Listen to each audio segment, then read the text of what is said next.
পয়লা June থেকে অন্নপূর্ণা যোজনার সুবিধা পাবেন লক্ষ্মীর ভান্ডার প্রাপকরা। সরকারিভাবে একটা বিজ্ঞপ্তি দেওয়া হয়েছে, সেই বিজ্ঞপ্তিতে কিছু শর্ত দেওয়া হয়েছে। যারা নতুনভাবে অ্যাপ্লাই করবেন বলে ভাবছেন তারা একবার যাচিয়ে দেখে নিন। এই যে সরকারিভাবে যে বিজ্ঞপ্তিগুলো দেওয়া হয়েছে সেই শর্তের মধ্যে আপনি নেই তো, তাহলে আপনি কিন্তু অ্যাপ্লাই করতে পারবেন না। অন্নপূর্ণা যোজনা পোর্টাল এই মুহূর্তে সামনে সবার কাছেই চলে এসেছে, সবাই জানতে পেরে গেছেন, এই পোর্টাল খুলে গেছে। কিন্তু পয়লা জুন থেকে আপনারা অ্যাপ্লাই করতে পারবেন, এই অন্নপূর্ণা যোজনা প্রকল্পে আপনাদের নাম নথিভুক্ত করতে পারবেন। সরকারিভাবে একটা বিজ্ঞপ্তি দেওয়া হয়েছে, সেই বিজ্ঞপ্তিতে কিছু শর্ত দেওয়া হয়েছে। যারা নতুনভাবে অ্যাপ্লাই করবেন বলে ভাবছেন তারা একবার যাচিয়ে দেখে নিন। এই যে সরকারিভাবে যে বিজ্ঞপ্তিগুলো দেওয়া হয়েছে সেই শর্তের মধ্যে আপনি নেই তো, সেই শর্তাধীন আপনি নেই তো, তাহলে কি হবে? তাহলে আপনি কিন্তু অ্যাপ্লাই করতে পারবেন না।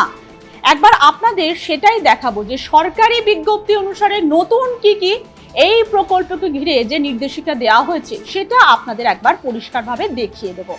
চলুন তাহলে দেখে নিই সরকারি বিজ্ঞপ্তিতে নতুন কি নির্দেশিকা দেওয়া হয়েছে। এই হচ্ছে সেই বিজ্ঞপ্তি যেখানে যে সমস্ত শর্তাবলী দেওয়া হয়েছে, পরিষ্কারভাবে লেখা হয়েছে কি এই অন্নপূর্ণা যোজনা সংক্রান্ত শর্তাবলী দেওয়া হয়েছে। যারা নতুনরা অ্যাপ্লাই করবেন তারা একবার পরিষ্কারভাবে দেখে নিন। এখানে প্রথম শর্ত কি দেওয়া হয়েছে? প্রথম শর্ত দেওয়া হয়েছে আবেদনকারীর বয়স 25 থেকে 60 বছরের মধ্যে হতে হবে। অতএব 25 থেকে 60 বছরের মধ্যে আপনার বয়স হতে হবে। তারপরে কি দেওয়া হয়েছে? দ্বিতীয় শর্তাবলীর মধ্যে দেওয়া হয়েছে তিনি কোনো স্থায়ী সরকারি চাকুরিজীবী নন এবং কোনো নিয়মিত বেতন পেনশন পান না। মানে তিনি কোনো সরকারি চাকুরি করবেন না, সরকারি চাকুরিজীবী যারা থাকবেন তারা এটা অ্যাপ্লাই করতে পারবেন না। পেনশন পাবেন না, পেনশনভোগী অনেকেই আছেন, তারা কিন্তু এখানে অ্যাপ্লাই করতে পারবেন না।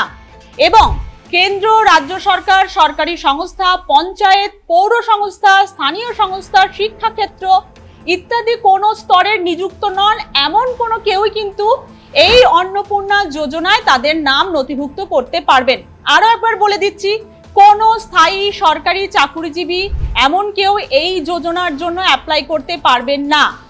কোনো নিয়মিত বেতন পান, যারা সরকারিভাবে পেনশন পান তারা পারবেন না। কেন্দ্র, রাজ্য সরকারের সরকারি সংস্থায় চাকরি করেন অথবা পঞ্চায়েত, পৌর সংস্থা, স্থানীয় সংস্থা, শিক্ষাক্ষেত্র ইত্যাদি কোনো বিভাগে যদি আপনি চাকরি করেন বা চাকরিজীবী হন তাহলে কিন্তু এই প্রকল্পের আওতাধীন আপনি নন।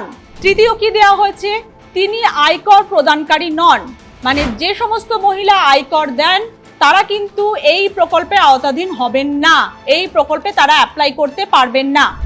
আরো কয়েকটি বিষয় তুলে ধরা হয়েছে, সেইগুলো কি আপনাদের জানাবো। এই সমস্ত শর্তাবলীগুলো তো দেখলেন, আরো কিছু বিষয় কিন্তু পরিষ্কার করে দেওয়া হয়েছে, সেগুলো অবশ্যই আপনাদের জানাবো।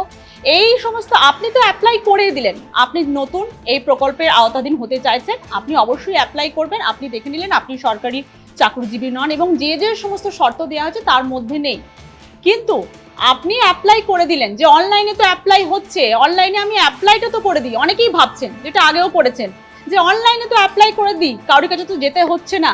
কিন্তু প্রত্যেকেই কিন্তু আতশ কাচের নিচে থাকবেন। তার কারণ কি?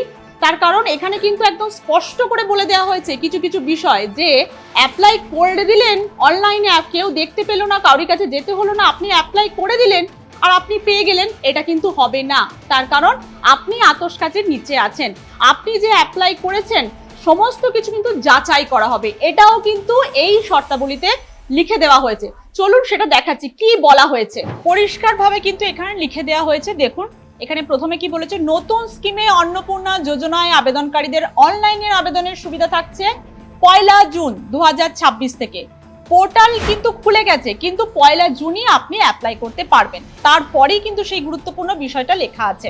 এখানে বলা হয়েছে অন্নপূর্ণা যোজনার অধীন প্রাপ্ত সমস্ত আবেদন যথাযথভাবে সরকারি আধিকারিকরা যাচাই করবেন।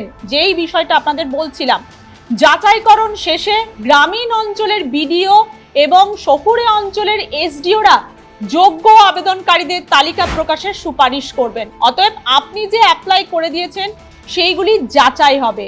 গ্রামীণ অঞ্চলে বিডিও সেগুলি যাচাই করবেন এবং শহরে মানে শহর অঞ্চলে এসডিও সেই আবেদনটা যাচাই করবে আপনি কি সত্যিই এই সুবিধা পাওয়ার যোগ্য, সেটা কিন্তু বিডিও এবং এসডিও দেখবেন। গ্রামীণ অঞ্চলে এই প্রক্রিয়া সংশ্লিষ্ট জেলা পরিষদ এবং শহরে কলকাতা মিউনিসিপ্যাল কর্পোরেশন দ্বারা সম্পন্ন করা হবে। অতএব এখানে আরেকটা বিষয় জানানো হয়েছে, জেলা ম্যাজিস্ট্রেটরা এবং কলকাতা পৌর সংস্থার কমিশনাররা নিজ নিজ জেলা এবং কেএমসি এলাকায় অনুমোদনকারী কর্তৃপক্ষ হিসাবে কাজ করবেন। মানে জেলা ম্যাজিস্ট্রেট এবং পৌর সংস্থার কমিশনার কিন্তু এই সমস্ত অ্যাপ্লাইগুলি যেগুলো হচ্ছে সেগুলোর ওপর নজর রাখবেন এবং প্রসেসিংটা কিভাবে হবে তারাই কিন্তু দেখছেন। আবার এখানে আরেকটা বিষয় জানিয়ে দেওয়া হয়েছে, জেলা ম্যাজিস্ট্রেটরা এবং কলকাতা পৌর সংস্থার কমিশনার কলকাতা পৌর সংস্থা এলাকার অনুমোদনকারীরা কর্তৃপক্ষ হিসেবে কাজ করবেন। তার মানে এখানে কারা কারা যুক্ত থাকছেন, বিডিও, এসডিও, জেলা ম্যাজিস্ট্রেট, কলকাতা পৌর সংস্থার কমিশনার, এরা এই সমস্ত ব্যক্তিরা এই সমস্ত পদে যারা আছেন তারা কিন্তু এই যে অ্যাপ্লাইগুলো হবে, যে আবেদনগুলো করা হবে সেই আবেদনগুলো কিন্তু খতিয়ে দেখে তারপরে সিদ্ধান্ত নেওয়া হবে এই অন্নপূর্ণা যোজনা তালিকায় কারা কারা অন্তর্ভুক্ত হবেন, কারা কারা এই সাহায্যগুলো পাবেন।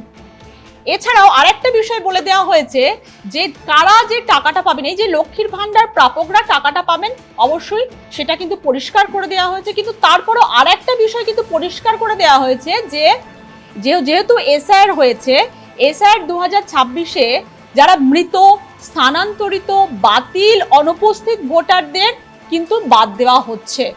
যদি কেউ লক্ষ্মীর ভান্ডারের সুবিধা পেতেন তাদের কিন্তু বাদ দেওয়ার কাজ ইতিমধ্যেই চলছে।